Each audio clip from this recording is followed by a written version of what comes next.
Well, I'm kind of torn right now. I was planning on teaching on the love of God from 1 John 4.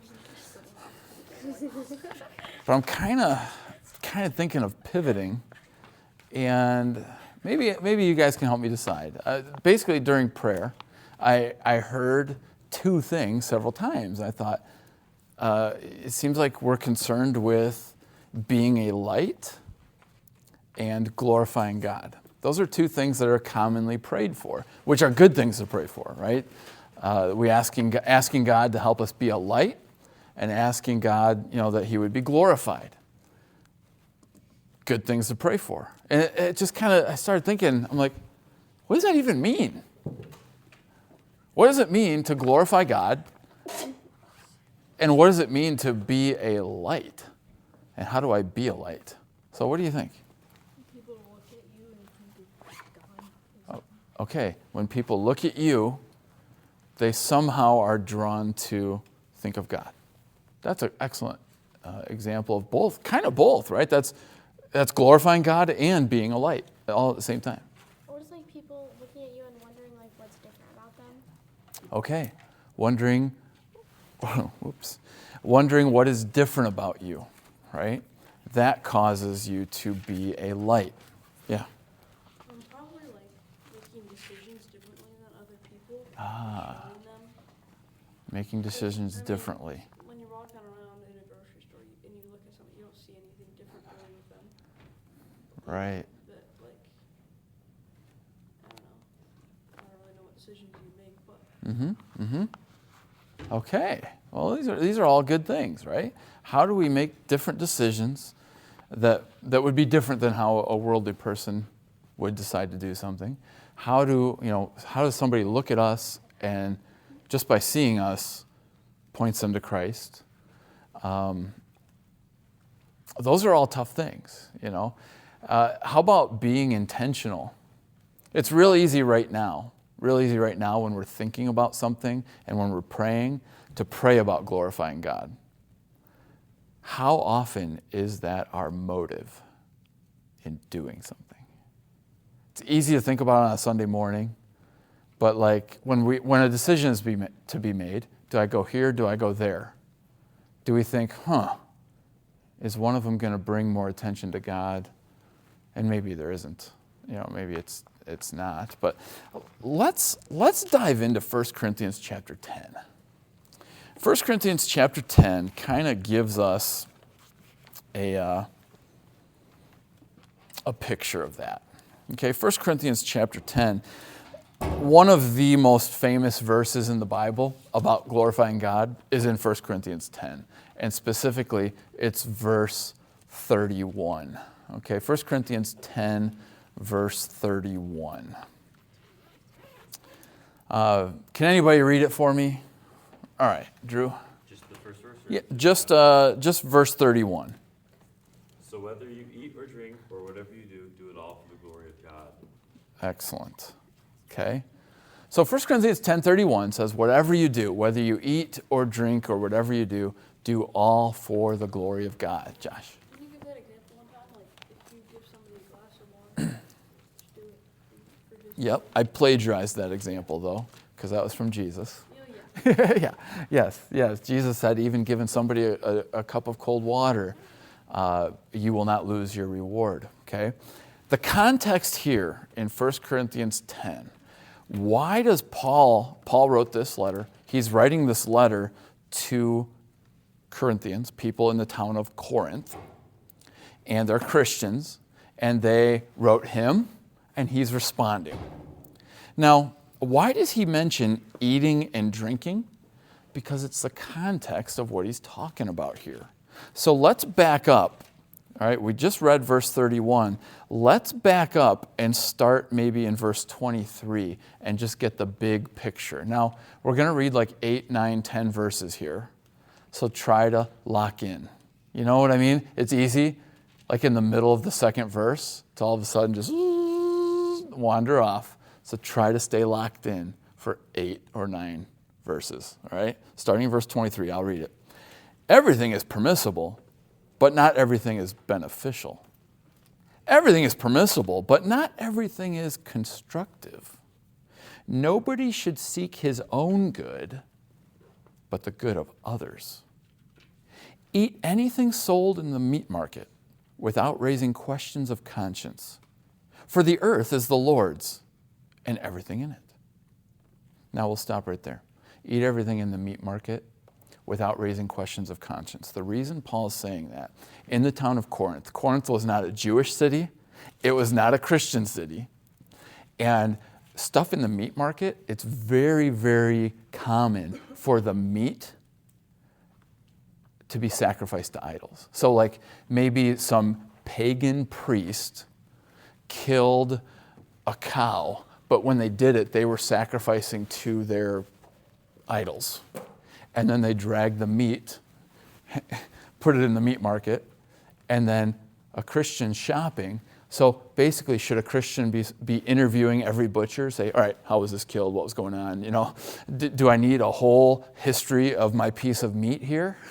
That's what Paul's asking the question. Which you could see, right? If you were in the town of Corinth, wouldn't that be on your mind? Like, oh, you grew up as an idol worshiper, and now you go to the meat market as a Christian. You're like, okay, I don't believe in idols anymore, but like, can I have a steak or not? Right? It's a legit question. I would be thinking that. So Paul's like, go ahead, eat anything sold in the meat market without raising questions of conscience, because the earth is the Lord's. This is the Lord's. Let's go on. Let's see what he's going to say next. Verse 27. If some unbeliever invites you to a meal and you want to go, eat whatever is put before you without raising questions of conscience. Interesting. Can't you imagine? Put yourself in their shoes, right? An unbeliever, an idol worshiper, invites you over for dinner, and they give you a burger. Now, it's probably not a burger in Corinth, but you know, they put a piece of meat on your tray, and you're like, it's not only possible, it's likely that this was sacrificed. And you're like, So I really like, so this is the context. This is what Paul's talking about here, right? So he's like, all right, if an unbeliever invites you and you want to go, eat whatever is put before you without raising questions of conscience. But, all right, look at verse 28. But if anyone says to you, this has been offered in sacrifice, then do not eat it, both for the sake of the man who told you and for conscience sake. The other man's conscience, I mean, not yours. For why should my freedom be judged by another's conscience? If I take part in the meal with thankfulness, why am I denounced because of something I thank God for? All right, let's stop there. Let's see, what is Paul getting at here? All right, if somebody, right, you're at an unbeliever's house, right? Picture us, you're in Corinth, and somebody puts a slab of meat on your plate, says nothing. Here you go, here's your food, great. Paul says, go for it, eat it. But if somebody puts a slab of meat on your plate, and then somebody at the table says, hey, that was sacrificed to an idol, then Paul says, ooh, better not eat it. Why? For the other people's sake, not for you. An idol's nothing. An idol's not gonna, it's not gonna all of a sudden like pollute you. But why would somebody sitting at the table say, hey Christian, that was sacrificed to an idol? Why would they say that? What do you think's going on in their heart? Josh, what do you think? Maybe they're thinking like, hey, if you eat this meat, you're gonna be. Right. All of a sudden, they're thinking about your Christianity. What are you going to do? And all of a sudden, the meal has become about the true God versus idols. And so you're like, yeah, not going to eat this. You know, it's basically, all right, you want to challenge me about this? Yeah. I don't care about the meat. I'm not eating this. Yeah. You do the old folding the plate method to not show them that you're not gonna eat it. The folding your plate method? Yeah. Never done that? No, I've There's never. bad food on your plate, you don't like it, you fold it up when you throw it in the trash, and Or it's you easy to take, throw or you away. take. I'm assuming we're talking a paper plate here. Yeah. Okay, great. I'm thinking, snap the plate. All right. Oh, all right. Now, what I have done before, this is kind of a rabbit trail, but my grandma would make this spaghetti. It was called American spaghetti. It was awful. It was, well, you think, how can you ruin spaghetti? Let me explain how you can ruin spaghetti. Spaghetti noodles, fine. But the sauce was not spaghetti sauce. It was literally tomato juice, like V8. With like little pieces of bacon crumbled up. Now, you think bacon makes everything better. Now, normally it does.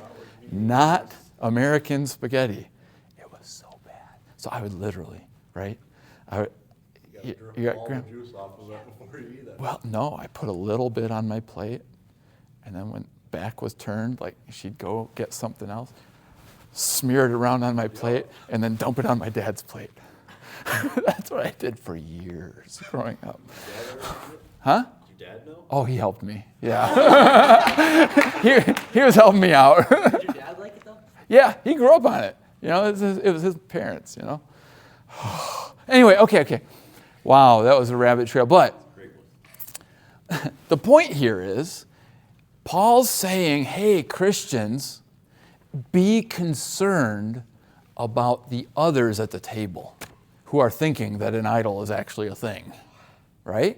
Yeah, June, what do you- I feel like wouldn't not eating the meat be like I don't know how to put it, but like Disrespectful. sort of, but like I feel like it would give them more of like Like they think that you're scared of them or something. like they think that like yeah like more bothered by the fact that like oh you're not gonna eat my meat because it was sacrificed. You're not like okay I guess you think you're better than me or something. Like I feel like it'd give that kind of Oh, okay, like all of a sudden it could give the message that, oh, the Christian thinks they're too good for... I guess I could see how that could, but... not that specifically, but like Oh, okay. I don't know. Yeah, like Oh, okay. like you're Yeah, if they don't eat it, it kind of shows that they're bothered by it. Doesn't that give, like, in my brain, that gives, like, more power to the fake idol almost. Do you know what I'm saying? yeah. Because, like, then they're... Yeah, that's because then they think that That's why Oh, okay, they could think you're scared of it. I think it's more like participation in it. Like when you participate in a sacrifice, it views the other people at the table would feel like you're compromising. And that your faith doesn't matter to you, if that makes sense. It would be kind of like, what's a modern day equivalence? Like in their system, like the guy at the table would have two choices. He would either have to explain how all their idols are fake and not real, and so I'm willing to eat this even though it was offered in sacrifice because your idol is completely false and ridiculous and it's not even a real thing. And so by me eating this, I'm not disobeying the one true God. If they didn't explain all that, I feel like everybody at the meal would be thinking, oh, they don't really care about their God. You know, like they're willing to eat, they're willing to basically participate in our sacrifice, even though they say that our gods are fake gods, but then here they're eating our sacrifices. Like it's a big contradiction to the other people at the table. Yeah. what if you like already started eating it and then Yeah. I think right. It's like, you know, I don't know what they do. All right. So, but the point is, okay, the point is here, there's some things you have to take into account. All right. And so now today, day and age, we don't have this exact question, right? Nobody's like, okay, where did this cow grow up on the farm? You know, and nobody's going to ask that, right? So what can we, and that's the context, right? That's why verse 31 says, whether you eat or drink or whatever you do. The context is at the meal, right? Whatever you do at that meal, do it to honor God. So we don't have this exact situation. It's not going to come up in our modern day and age. But how do we apply this to ourselves? Yeah, Josh. Maybe more like a respect thing, like, oh, you know, it's a sacrifice, and you're like, thank you for giving this to me, but I'm gonna respect my God. Yeah. Yeah. You're going to honor your God. Yeah. So there's a couple things here. Notice, first of all, the freedom of the Christian in verse 27. If some unbeliever invites you to a meal and you want to go, go. If you don't want to go, don't go. Isn't that interesting? There are some things, and this is important, evidently, there was no hard, fast rule, which makes it kind of hard sometimes. Do you ever wonder, like, what is God's will? Should I go here? Should I not go here? Have you ever wondered that? I've wondered that, like, frequently, right? What do I do? What college do I go to? What, you know, and well, look at this. If an unbeliever invites you to a meal and you want to go, go. Interesting. Okay, I think that's kind of interesting to ponder. But if you go, be thinking. Be a thinking person. Don't just blindly go. Think about it, right? How am I going to go here well, right? How am I going to be a light? How am I going to glorify God in this situation? It's not just go if you want, don't go if you don't want. It's all right if you want to go, but be thinking about it. You see what I'm saying, right? And here's the guidelines. Here's how you think about it. So, right, a simple thought. Oh, somebody invites you over for dinner? Oh, sure, I'll go. It's not that simple. Well, I don't want to go. Put some thought into it. What kind of thought? The kind of thought that Paul just explained. You see? Like, hey, go ahead and eat, but if it's offered to idols, if they say, hey, it's offered to idols, better not. And do you see how he's calling the Corinthians, and I think us as well, to be, think deeper about it. Don't just go on whims. Don't just, oh, wow, they're having burgers because I like burgers. That's shallow. Think deeper than that, right? Think deeper about the issues involved, about the people there. How can you care about their consciences? How can you care about their thinking to point them to Christ? You see? It's not just a mindless thing. So we do have to be mindful of that. All right? And then verse 32, right after it says, I'll read 31 again. So whether you eat or drink or whatever you do, do it all for the glory of God. Do not cause anyone to stumble, whether Jews, Greeks, or the church of God, even as I try to please everybody in every way, for I am not seeking my own good, but the good of many, so that they may be saved. Okay. And that's so key. He ended this little section, I'm not seeking my own good, but the good of many, that they'll be saved. And also he said that earlier in verse 24, nobody should seek his own good, but the good of many. That is so key, guys. That is so important. If you would just tweak that in your thinking, it's a kind of a big tweak. If you would just make sure that you're, if you're gonna play Fortnite, be more concerned about the people you're playing with. Assuming you're playing with friends. If you're going to play basketball, if you're going to play soccer, if you're going to be in a play, be in a concert, be considering. Give some thought and care to those that you're doing the activity with, and apply verse 33. Try to please others in every way that they may be saved. And if they're Christians, it's that they may be built up. Remember on Wednesday we talked about the verse from Ephesians 4. Whatever you say should be building up things, right? Building upwards for people's good, that it may give grace or benefit those who hear you, right? So no matter what you're doing, right? You're giving thought. How can I point to Christ, whether they're unsaved or saved? If they're unsaved, I want to somehow plant a seed that will lead them to Christ. And if they're saved, I just want to encourage them. So I'll give you examples, right? I try to think this.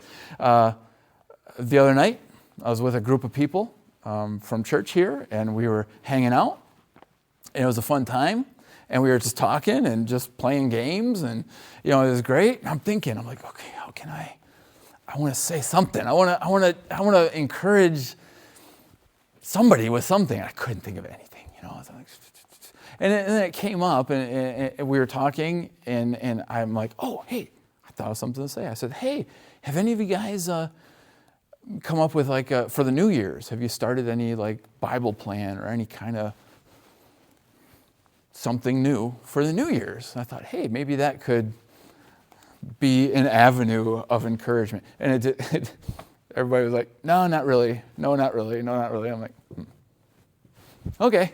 And I mean, technically, I'm like, yeah, me neither. I said, I finished my Bible plan last October, so I started a new one then. So I didn't start anything new for January either.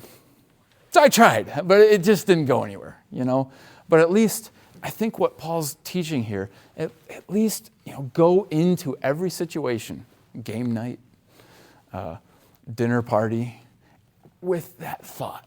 I'm going to try. What, it didn't do anything that I could see, but what if somebody went home and thought, yeah, I haven't been that intentional toward my Bible lately. I think that's a win, right? That's a win. I just encouraged somebody. And that's the thing. You don't always know that you've succeeded. And that's fine. I don't care. I don't need to know because it's not about me. I don't need to feel good about myself like, oh, I made a difference in their lives. It's not about me feeling good about doing that. It's about, hey, I considered others. I tried. Maybe I succeeded. Maybe I didn't. I don't know. And just move on. All right, after the sermon today, we're at coffee and cookie time. Same thing. We're talking with a couple people, and I'm like, they're talking. I'm like, okay, how can I want to. And this is a safe environment, right? If there's any environment that should be easy to bring up the Bible, it's at church, right? Nobody's going to laugh at me, make fun of me, right? Should be easy. And so I'm in this conversation, and I just couldn't figure out. And so I didn't, I'm not saying let's all be incredibly weird and awkward all the time. I just couldn't figure out a way to mention a verse, or no verse was in my head. I'm like, I don't know.